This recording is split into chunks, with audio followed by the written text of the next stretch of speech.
ल गाइज हाम्रो चाहिँ अहिले सर्सु टिप्ने गोड्ने चाहिँ काम भइरह। यहाँ चाहिँ कामदारहरूले काम गरिराख्नु भएको छ। म चाहिँ यसो हेर्न आइरहेको। यहाँ चाहिँ बिहानबाट छिनेको अब भ्याइन लाग्यो। दुईजना कामदारले छिनिराख्नु भएको छ।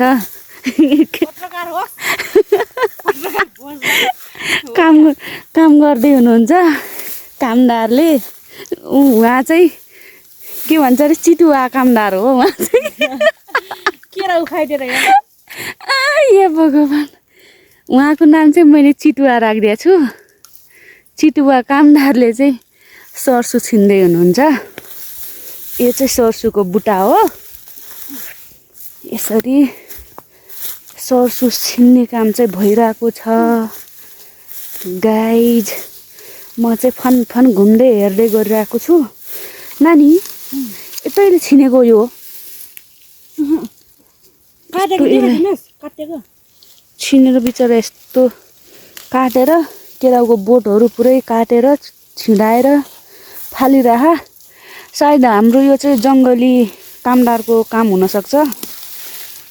के अरे खरायो कि बिमला कामदार हो। यहाँबाट त नानी पनि राम्रो देखिन्न अझ घाम पर्ने रहेछ।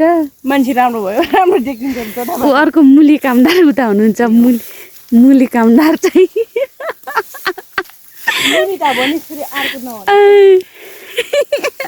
मुली कामदार हो उहाँ फेरि। मुनी भने हो कि मुली घरको मुली कामदार के। म र तेरो बाबुला घर मुल्टा बाबाको पछि मुली तौँ हो त। अनि 12 तौँ त बराबर हो नि।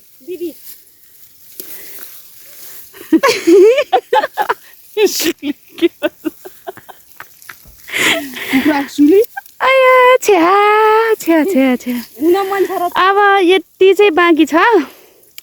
यति छिनेर भ्याउनु भयो भने चाहिँ कामदारहरूले चाहिँ छुट्टी पाउनुहुन्छ। यति छिनेर भ्याउनु भयो भने बिहानदेखि पारिबाट छिनेर चाहिँ भ्याइसक्यो। अब अलिकति बाँकी छ, धेरै छैन। छैन अब त हल्लिँदै हिँड। म त कामदार काम गर्ने छोरीले भिडियो बनाउँदै हिँड्ने। कामदारले यसो काम गरेछ कि नै, कुन कामदारले ठगे कुन कामदारले काम गरेछ यसले हेरेर चेक गर्ने मान्छे पो त। अनि म त यो चाहिँ चितुवा गाइज। यो बाख्रा ग्वाला गयो भने चाहिँ बाख्रा पनि डराएर भाग्छ होला। यो चितुवा हो। यसले चाहिँ तर्सिन्छ झन् वनको बाख्रा नतर्सिने कुरा हुन्छ भने तेरो बाख्रा झन् कति तर्सिन्छ है। मेरो कि तेरो? तेरो मेरो होइन, तेरो बाख्रा जे भए पनि तेरो घरबाट ल्याएको। तेरो घरबाट ल्याएको के किनेर ल्याएपछि त त्यो तेरो बाख्रा भयो नि त। होइन हुनलाई त अहिले त भइसक्यो। त यी खासमा यस्तो चितुवा बनेर हो कि तैँले माथि पनि यस्तै हुनुपर्ने। एउटा अहिले कमल बिसी माल्दै चाहिँ पुरा भाइरल भएको नि, त्यस्तै भयो त। मैले चितुवा बनेर बा यो चितुवाले गर्दाखेरि डराएको हो क्या। अझ माथिबाट हुनु पर्यो। लिन जानु परेछ त्यही भुल जानु पर्छ क्या भिन्डीतिर। माथिबाट लिएर वनमा गएर बस्छु, मान्छेले आक्रमण गर्छु क्या।